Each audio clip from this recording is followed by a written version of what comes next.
Bueno, buenas tardes. Entonces, el tema de esta tarde que vamos a comenzar a ver está íntimamente relacionado con un tema complejo de la materia, que es el tema de la química coloidal. En sí mismo, no van a ver dentro del programa de estudio este tema, la fisicoquímica aplicada al vino, como tema de la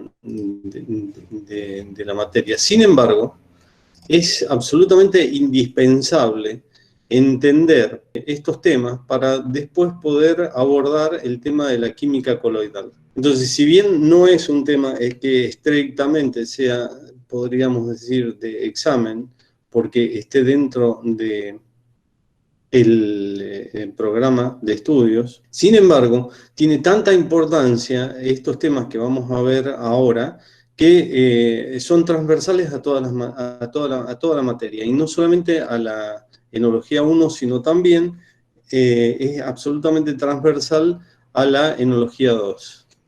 Entonces, por este motivo, considero importante dedicarle una clase, y es lo que vamos a realizar hoy día. ¿Por qué es tan importante entender los conceptos de la fisicoquímica aplicada al vino?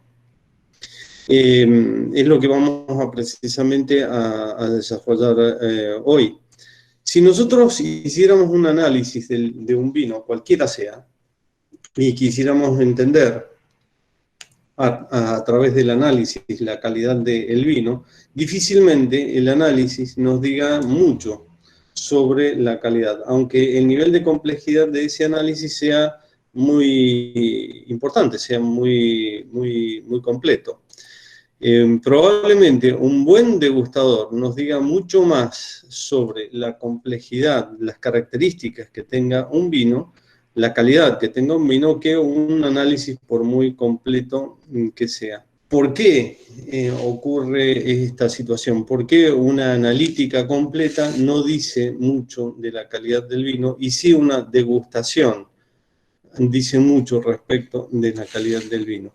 Y la explicación es porque en la degustación se ponen en evidencia una inmensa cantidad de variables, mucho más que las que se ponen en evidencia en un análisis sumario de rutina o un análisis de alta complejidad, un análisis físico-químico. Porque en la degustación se ponen de manifiesto ciertas características que no son determinables desde un punto de vista enoquímico, podríamos decirlo. Hay tres capítulos importantes para entender, comprender bien lo que se refiere a la calidad de un vino.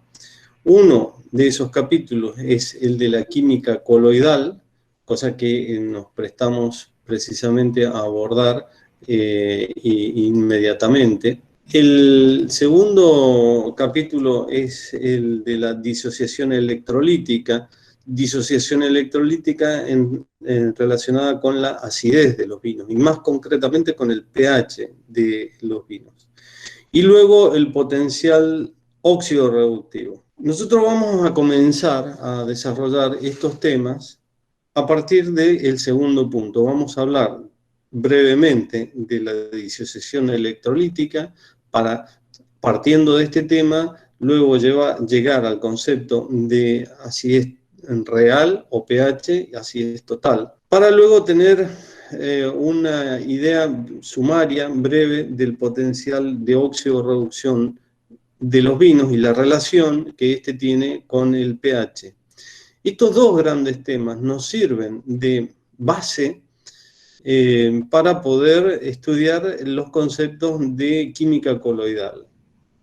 Química coloidal que, como dije, habla, por decirlo de un modo expresivo, mucho de la calidad del vino. Y esos conceptos de la química coloidal son más fáciles de percibir desde un punto de vista organoléptico a través de una degustación que simplemente a través de un análisis. Por eso es lo de la introducción. Un degustador avesado sabe más, puede decir más respecto de la calidad de un vino que un análisis completo del mismo. Comenzamos entonces a hablar de las disociaciones electrolíticas y la energía ácida o pH. ¿A qué se llama? Primer concepto importante que nosotros tenemos que tener en cuenta es a qué estamos llamando soluciones. Se llama soluciones a mezclas homogéneas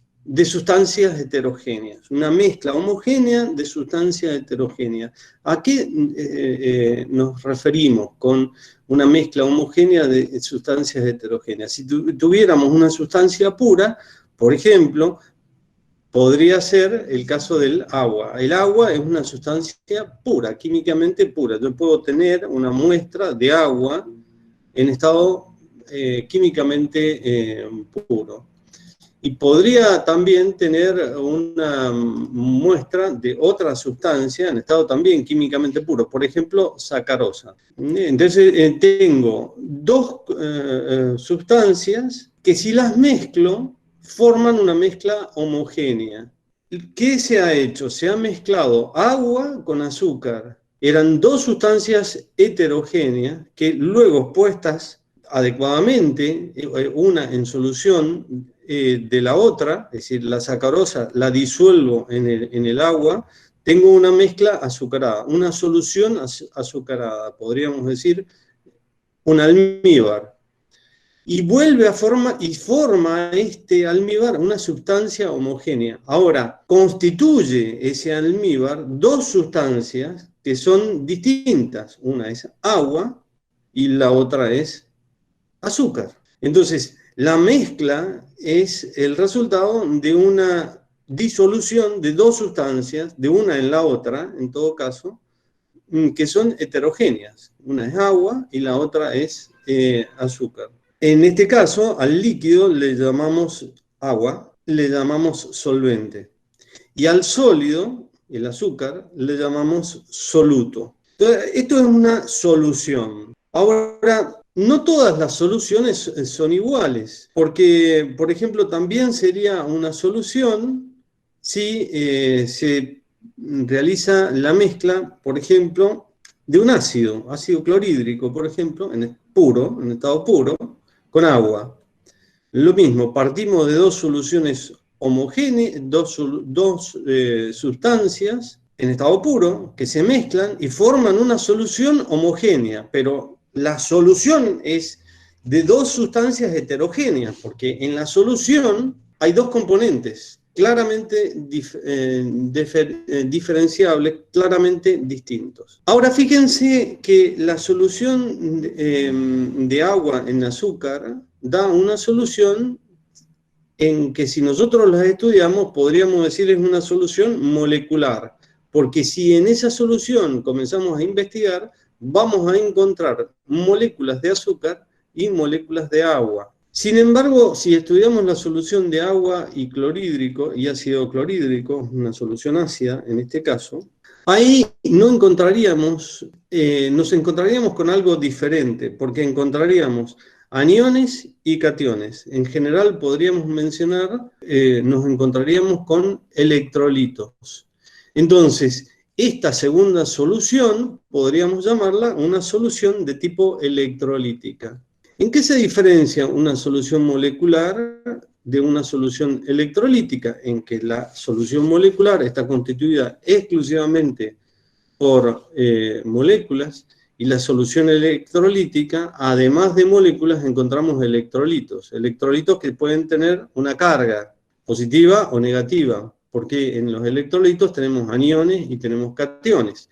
Los aniones tienen carga positiva, los cationes tienen carga positiva, los aniones tienen carga negativa. Podríamos preguntarnos también qué porcentaje de moléculas del ácido clorhídrico se han disociado. Si agregamos una gota de clorhídrico, repito, en el agua va a haber anión cloruro y se van a encontrar presentes el hidrogenión. Por mostrar un ejemplo que está aquí en el apunte, si nosotros tuviéramos una solución de otro ácido, por ejemplo, el ácido acético, tendríamos el anión acetato y el catión hidrogenión. Sería otra mezcla, pero podríamos, repito, preguntarnos, ¿qué porcentaje de las moléculas se han disociado? ¿Están todas las moléculas disociadas o solamente algunas? Algún porcentaje o alguna proporción de las moléculas se encuentran disociadas. Y ciertamente aquí en las soluciones empezamos a encontrar diferencias, porque, por ejemplo, si tuviéramos una solución de ácido clorhídrico, probablemente casi la totalidad de las moléculas de ácido clorhídrico se encuentren disociadas. En cambio, si tuviéramos una solución de ácido acético, probablemente en la solución encontremos moléculas de agua, moléculas de ácido acético como tales, aniones acetatos y el hidrogenión, el átomo de hidrógeno como catión, hidrógeno. Es decir, en el segundo caso, no todas las moléculas van a estar disociadas. ¿Y cómo se mide el porcentaje de disociación? Bueno, en porcentajes, precisamente. Entonces decimos que el grado de disociación se mide a través de un porcentaje. Entonces tenemos las soluciones que están fuertemente disociadas, son aquellas que tienen más del 50% de las moléculas disociadas. Las soluciones que están débilmente disociadas son aquellas soluciones en donde el soluto, las moléculas de soluto, están disociadas, pero en un porcentaje inferior al 50%. Y acá tienen que ir recordando, ustedes cuando estudiaron química, vieron que hay ácidos que se denominan fuertes porque están fuertemente disociados, tienen un grado de disociación superior al 50%, y ácidos que son débiles, que son ácidos que están débilmente disociados en las soluciones, es decir, no todas las moléculas se disocian, por tanto liberan menor cantidad de hidrogeniones en el medio. Hacemos una muy brevísima historia de este tema. Quien descubrió a los electrolitos fue Faraday y le dio el nombre a los electrolitos de iones, que quiere decir emigrantes. ¿Por qué? ¿Por qué se les llama emigrante a los iones? Porque puestos en una cuba electrolítica, los cationes migran hacia el cátodo y los aniones migran hacia el ánodo. A los cationes se los identifica con una carga positiva y a los aniones con una carga negativa.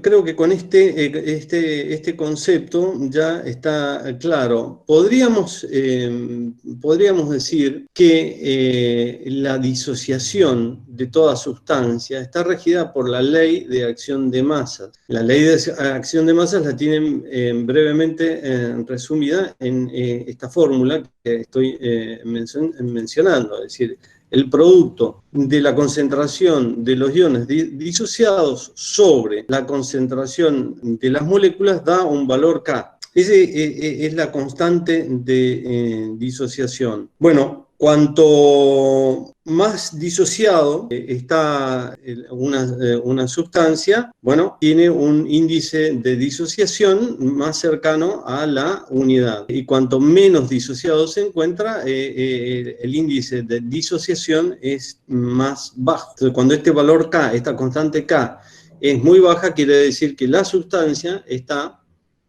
poco disociada. Hay un caso de una molécula que ustedes conocen muy bien, que es la molécula del agua, que vamos a estudiar en particular. Pero antes de hacerlo, voy a mencionar algunas características de las sustancias que se disocian. Esto ustedes ya lo conocen muy bien.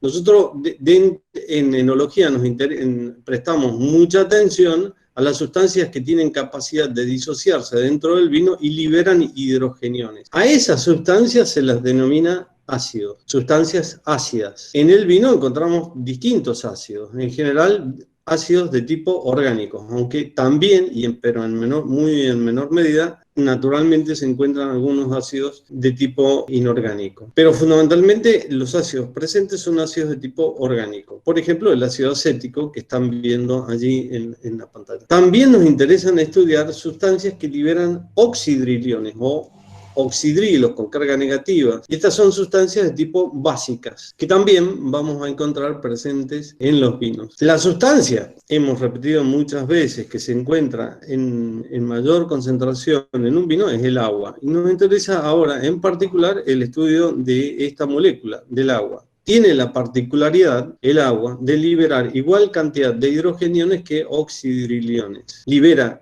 igual cantidad de oxidrilos que hidrogeniones. Y el agua, en estado puro, está muy poco disociado. Si sacamos si se saca la cuenta, el desarrollo está en el libro. La constante de disociación del agua es 1 por 10 a la menos 14. Esto quiere decir que la concentración de hidrogeniones y de oxidriliones en el agua es igual, obviamente, es 1 a 1 y es 1 por 10 a la menos 7. Y esto está relacionado porque si nosotros en un ácido que se encuentra presente en el vino, la fuerza de ese ácido está dada fundamentalmente por la cantidad de hidrogeniones que es capaz de liberar. Cuanto más hidrogeniones libera, está más disociado el ácido, por tanto es más activo. Decimos que la energía ácida de ese vino es más fuerte o más alta, o lo que es lo mismo decir que si un vino tiene una energía ácida muy alta, implica que tiene un pH bajo. ¿Por qué? Porque en ese vino se han liberado una gran cantidad de cationes hidrógeno. Como el hecho de medir la concentración de hidrógeno nos está dando una idea clara de la energía ácida de ese vino, yo ahora estoy hablando de enología y por tanto hablo de vino, pero todos estos conceptos que estoy mencionando no solamente se aplican a vino, sino que se pueden aplicar a cualquier sustancia. Es decir, estos son conceptos de química general y no tienen por qué aplicarse exclusivamente al vino, sino que a cualquier otra sustancia se aplican exactamente los mismos conceptos. Si quisiéramos medir finalmente entonces la acidez, deberíamos medir la concentración de hidrogeniones que hay en una determinada sustancia. Hemos dicho que en el agua es 1 por 10 a la menos 7. Resulta que entonces 1 por 10 a la menos 7 es un número 0, 6 ceros, 1, un número extremadamente pequeño. Entonces Sorensen dijo, bueno, es mucho más sencillo medir la concentración logarítmica de los hidrogeniones, que nos da un valor entero. Entonces, la concentración logarítmica de hidrogeniones en el agua es igual a 7. Si tuviéramos una solución de agua y ácido clorhídrico, rápidamente el pH, es decir, si nosotros agregamos a una muestra de agua pura unas gotas de clorhídrico, rápidamente el pH de esa solución va hacia toma el valor 1. ¿Por qué? Porque la concentración de hidrogeniones de esa solución en particular es igual a 10 a la menos 1.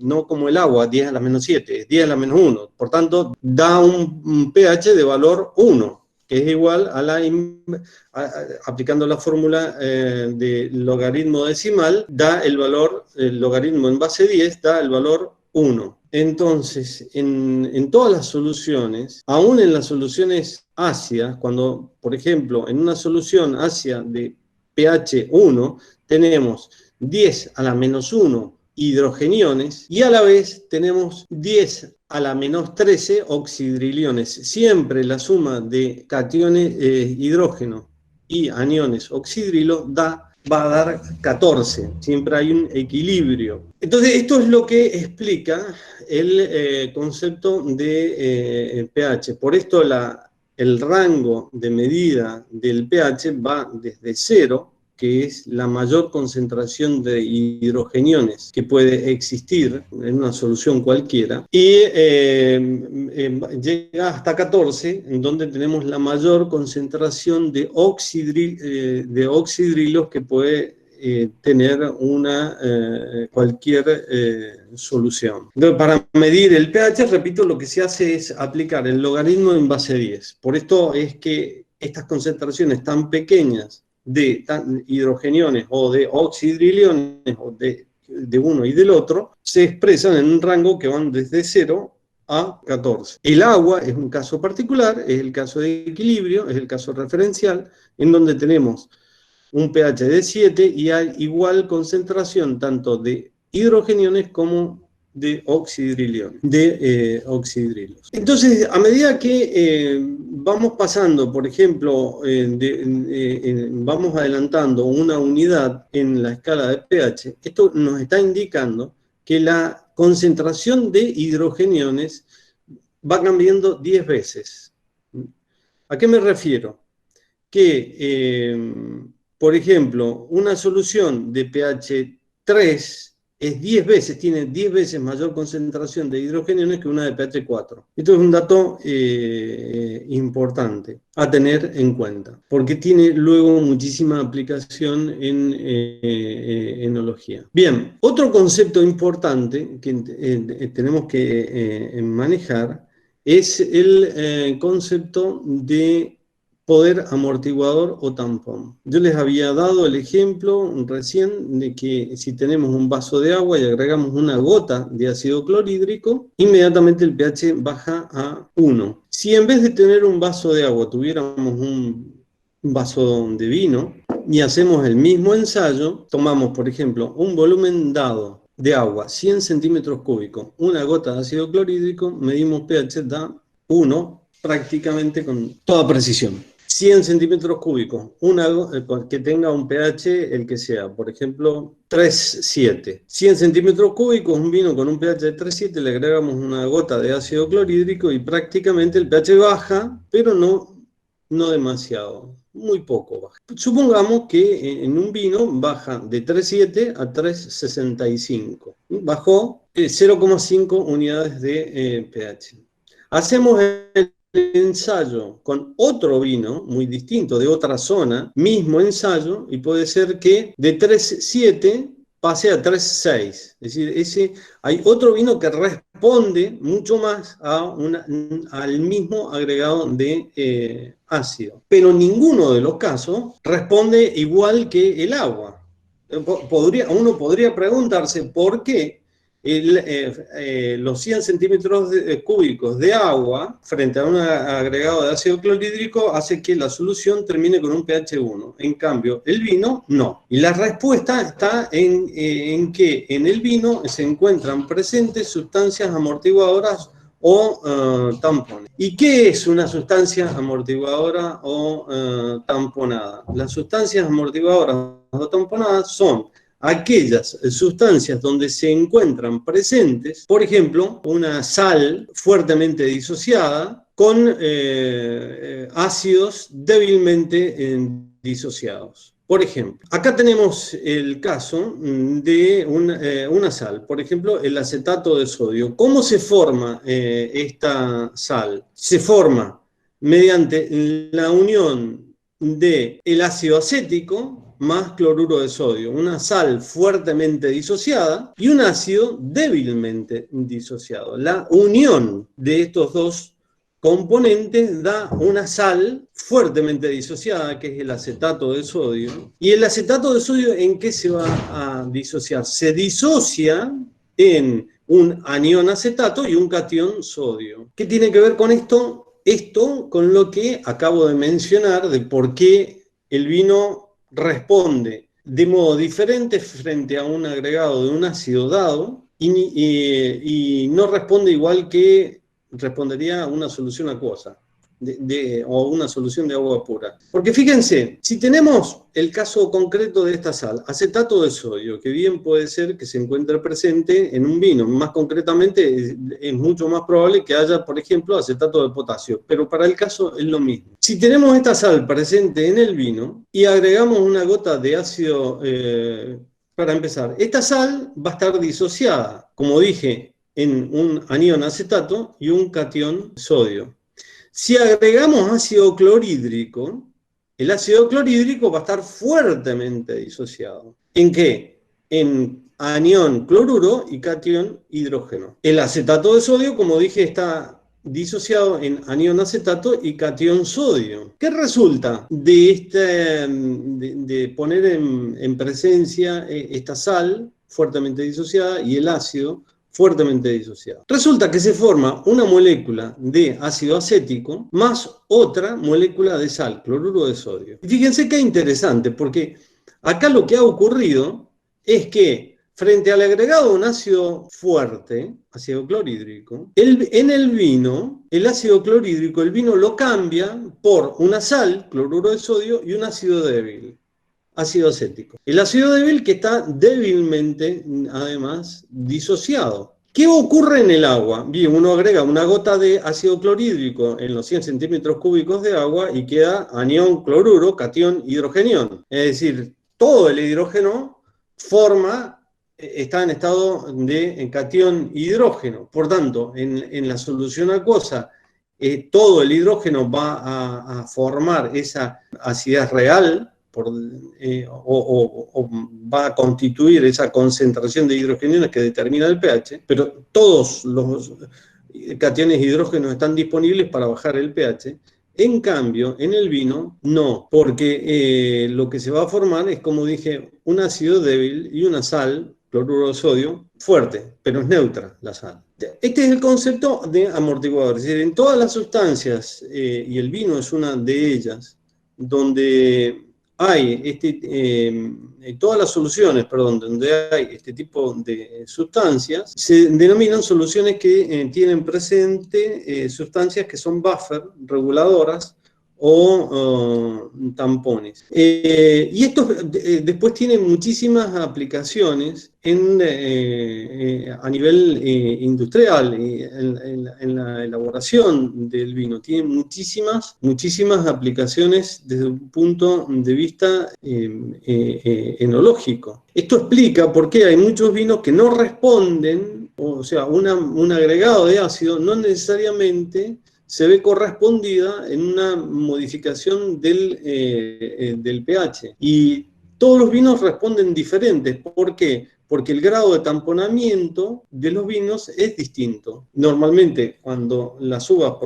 proceden de suelos que son muy ricos en minerales, normalmente esas uvas o los mocaldos provenientes de esas uvas están mucho más tamponados que los que provienen de suelos con menos concentración de minerales. ¿Cómo se mide el pH? No lo explico, por medio de un electrodo, un pHímetro, ya lo conocen perfectamente bien, pero simplemente me quedo en la última parte de este párrafo, y es que cuando la concentración de uno o más iones en un vino varía, cualquiera sea la causa, por ejemplo, podría ser una acidificación, una dilución o una causa que podría ser física, como la temperatura, o una causa que podría ser biológica, como la evolución de una enfermedad, lo que sea, se produce una modificación en ese equilibrio físico-químico en el vino. Y esto va a provocar una cierta modificación en ese porcentaje de moléculas que se encuentran disociadas. Pero luego de un tiempo, en donde se produce ese reacomodamiento, el vino como sistema vuelve a tender al mismo o muy parecido nivel de acidez total y de pH. Esto es lo que manifiesta ese sistema amortiguador fuertemente presente en los vinos. Lo explico de un modo más simple. Nosotros podemos acidular un vino con ácido tartárico. Al acidularlo estamos rompiendo el equilibrio que naturalmente tenía ese vino. Al agregar un ácido rompemos el equilibrio, pero en primera instancia. Pero si le damos tiempo, al cabo de un tiempo se va a producir un cierto grado de salificación del ácido que hemos agregado. En fin, el equilibrio final no va a ser muy distinto del equilibrio inicial. Se vuelve a conseguir otro equilibrio que no es muy distinto del primero. Esto es lo que explica, repito una vez más, esa tendencia al amortiguamiento de todas las acciones. Lo mismo que una acción física, por ejemplo, el enfriamiento de un vino. El enfriamiento de un vino provoca una precipitación de tártaros. Los tártaros provienen de ácidos que se van salificando con minerales. Esto provoca una caída de la acidez. Pero luego de un tiempo el equilibrio tiende a restablecerse en los mismos parámetros. Tiende, todo, nada es absoluto, pero hay una cierta tendencia a esta situación. Todo esto está explicado, digamos, por el poder regulador o tampón de los vinos. Lo mismo podríamos decir de una cierta actividad de tipo microbiológico. Podemos tener una fermentación maloláctica, podría haber alguna enfermedad, cualquiera sea, que ataque a la acidez. Y al cabo de un tiempo, si es moderada, obviamente, me refiero a la enfermedad, el vino va a volver al equilibrio inicial. Cuando se realiza una titulación de un vino, en definitiva, ¿qué es lo que se está realizando? Por ejemplo, si tenemos tenemos en un Erlenmeyer una cantidad de vino y se está haciendo la titulación de la acidez total de un vino, bueno, se agrega un álcali, por ejemplo, un hidróxido, acá se menciona el hidróxido de potasio, podría ser de sodio, para el caso da igual. Se agrega una solución básica, entonces esa solución básica, el hidróxido, va a liberar catión potasio e oxidrilos. Esos oxidrilos en un primer momento, van a combinarse con los hidrogeniones libres que se encuentran, los hidrogeniones de los ácidos que están disociados, y van a formar una molécula de agua. Inmediatamente el sistema va a tender a restituir el equilibrio, es decir, va a haber moléculas de ácidos que no estaban disociados que van a entregar los hidrogeniones al medio para seguir manteniendo el equilibrio. Pero como se sigue agregando hidróxido, la potasa en este caso, el hidróxido de potasio, todos los hidrógenos van a seguir siendo neutralizados por los oxidrilos. Hasta que llega un momento que no hay más hidrogeniones, se llega a la neutralidad, se produce el viraje y ahí de esa manera podemos determinar cuál es la cantidad de ácidos que se encuentran presentes. Ácidos que podríamos haber diferenciado en dos grupos. Uno son los ácidos que estaban disociados, que constituyen la acidez real, podríamos decir, porque son los que liberan hidrogeniones y son aquellos que influyen o determinan el pH de la solución, en este caso el vino. Y por otro lado, los ácidos fijos. Los ácidos fijos son aquellos que no estaban disociados, por tanto no influían en el pH.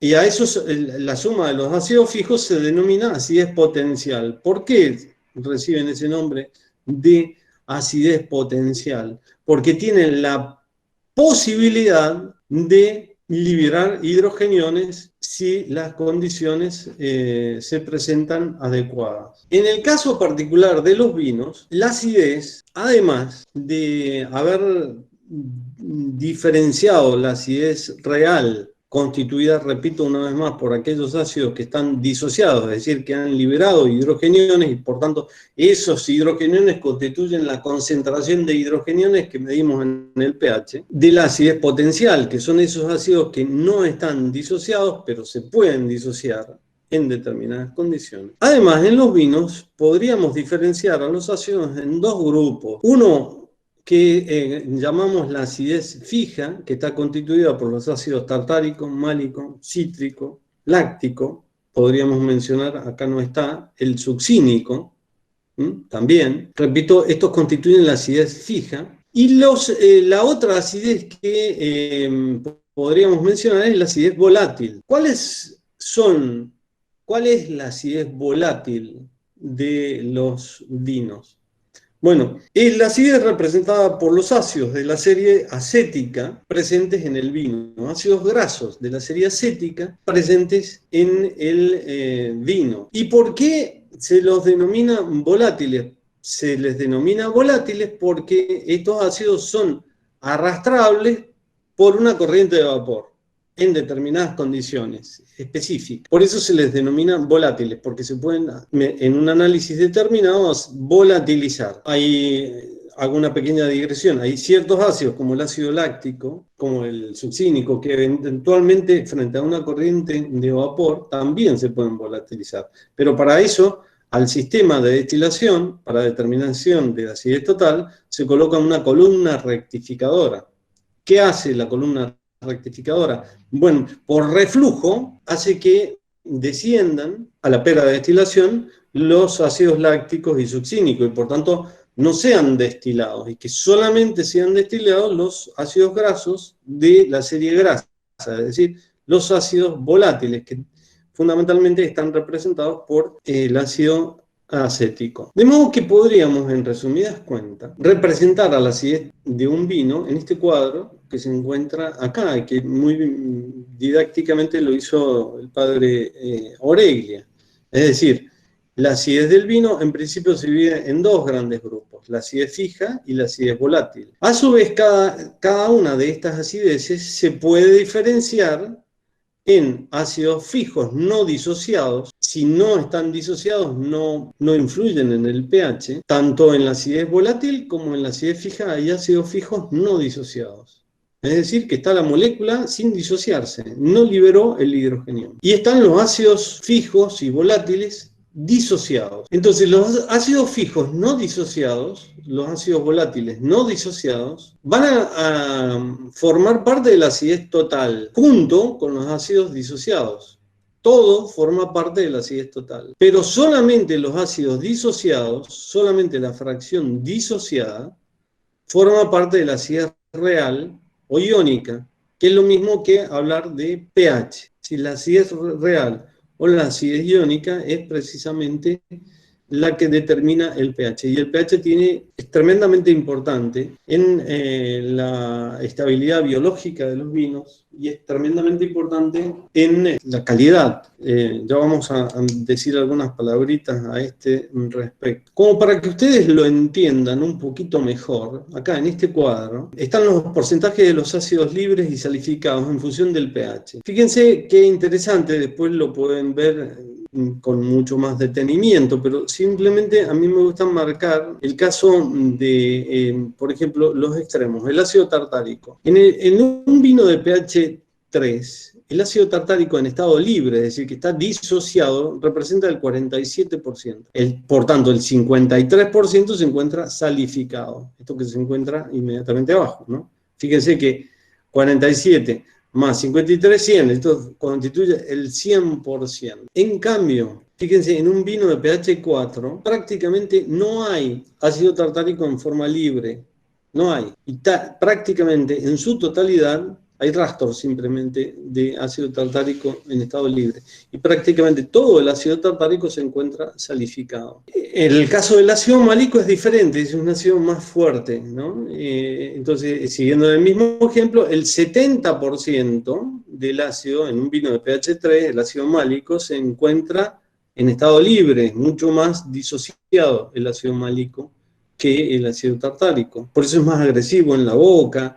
Se habla de que el ácido málico es un ácido agresivo, que influye en la degustación, bueno, porque es mucho más disociado. Y obviamente el 30% del ácido málico en un vino de pH 3 se encuentra en forma salificada. En cambio, en un vino de pH 4, solo el 14% de las moléculas del ácido málico se encuentran en estado libre y el 86% se encuentra disociado. Esto es tremendamente importante. Fíjense que la importancia de saber que cuando uno elabora un vino, si uno elabora un vino con pHs altos, bueno, prácticamente no tiene ácido tartárico disponible. Es decir, el ácido tartárico que se encuentra presente no libera hidrogeniones, por tanto no incide sobre el pH de la solución, en este caso el vino.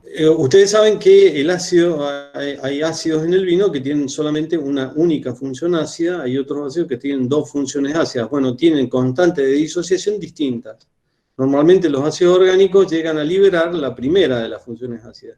La segunda, la constante de disociación, es tan baja que nunca se llega a disociar, es decir, nunca llegan a aportar los dos hidrogeniones en las condiciones en las que se encuentran estos ácidos en el vino. ¿Qué valor tecnológico tiene el pH en los vinos? Hay que mencionar, destacar, que no es la acidez total la que interesa en la enología. Mucho más interesante, o dice mucho más, el pH o la energía ácida que están presentes en los vinos. ¿Por qué? Porque el pH habla mucho del tipo de ácidos que se encuentran presentes y también el grado de salificación que hay en esos vinos. El pH correlaciona más la presencia de los ácidos con las sales.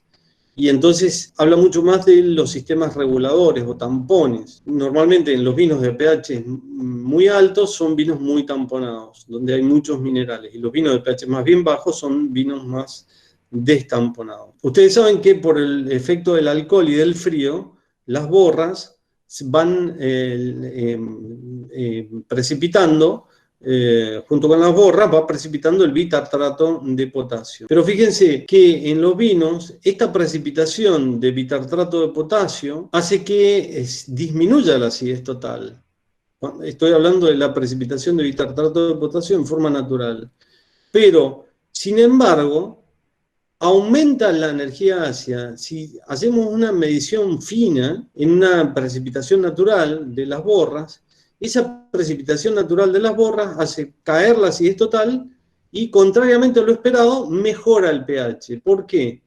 Porque en esas borras los vinos se están despojando de mayor cantidad de sales que de ácidos. Consecuencia de esta precipitación es que los vinos son más vivos, más francos en la boca, van mejorando. Cuando se habla de que los vinos mejoran con el tiempo, el pH está íntimamente relacionado a esta situación. ¿Por qué? Porque el vino se va despojando de unas sales que no le ayudan en la calidad y va haciendo que los ácidos que quedan presentes puedan estar disociados y le aporten al vino el color y el brillo que le es característico. Que el vino tenga un brillo determinado, una tonalidad determinada. Y siempre que el vino se despoja de estas sales, siempre la calidad, y especialmente en el hemisferio sur, se ve beneficiada. Y una cuestión más. Supongamos,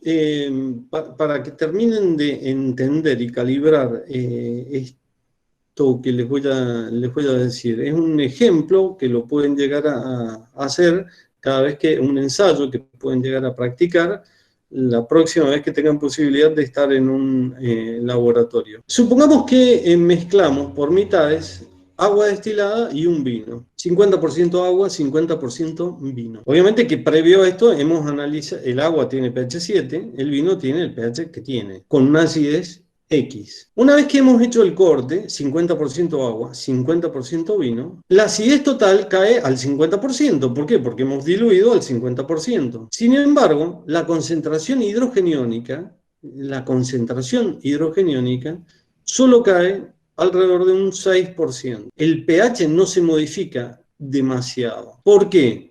Bueno, esto es debido al poder amortiguador y el poder tampón que están presentes en el vino. Unas consideraciones más acerca de la importancia que tiene el pH. En los mostos, por ejemplo, el pH tiene muchísima importancia en el resultado de la fermentación.